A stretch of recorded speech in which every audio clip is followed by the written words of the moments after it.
Alright, mga kois, bago mo ng lahat ay magandang araw po muna sa inyong lahat mga kois. At sa video na to mga kois ay ito po yung nangyaring sunog dito sa Aklan mga kois.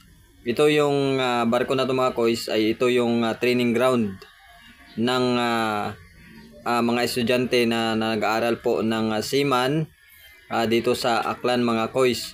So itong barko na to mga kois ay hindi na rin pala nagagamit mga kois, o hindi na rin to pinapagamit sa mga estudyante na nag-aaral ng Marines. So matagal na rin tong nakatingga yata dyan mga kois. So year way back 2018 pa yata mga kois na hindi na yata nagagamit mga kois yung barko na to mga kois. So nakikita po natin yung taas mga kois. Grabe talaga yung sunog na nangyari mga kois. So dumaan ako kanina diyan mga kois. Pag uwi ko sa dito sa amin ay dinadaanan din yan mga kois. Diyan kasi yan sa gilid ng kalsada. At malapit din sa dagat mga kois yung paralan na yan, yung dating paralan na yan mga kois. So kanina lang yan hapon mga kois nangyari.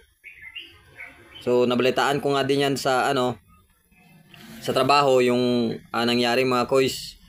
Kaya ibablog ko sana, kaso nga lang maulan mga kois, kaya hindi na ako tumigil kasi malakas po yung ulan pag uwi ko ng hapon. So grabe talaga yung nangyari sunog mga kois. Ayun, yung usok, grabe, sobrang itim. At doon din mismo nanggaling pala sa taas yung sunog na yan mga kois. Kasi sa pagkaalam ko mga kois ay gawa din sa light materials yata yung parang division ng barko na yan mga kois. So may mga sabi sa interview po sa may-ari ay may mga laman po yata yan na mga papers dyan sa loob. Kaya siguro mabilis kumalat yung apoy mga kois. At sabi din ng may-ari mga kois ay sa panayam sa kanya ay i-renovate din daw yata yung barko na yan mga kois. So ayan, nakita po natin sa video na sobrang lakas po yung apoy.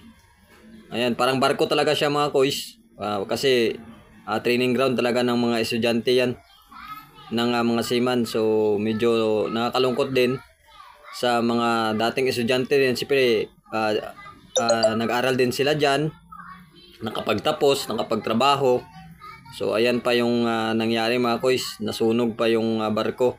So sa ngayon mga kois ay patuloy pa yung investigasyon sa nangyaring sunog sa barko na yan ng Aklan Polytechnic College mga kois.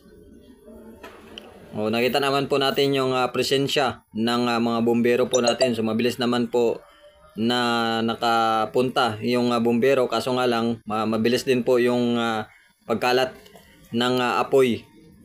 So grabing usok mga kois, itim talaga. So ayan, nakita po natin sa video yan, sa taas talaga yung sunog. Ayan yung mga tao, naka-isyoso din, mga presensya din ng mga pulis dyan sa lugar mga kois.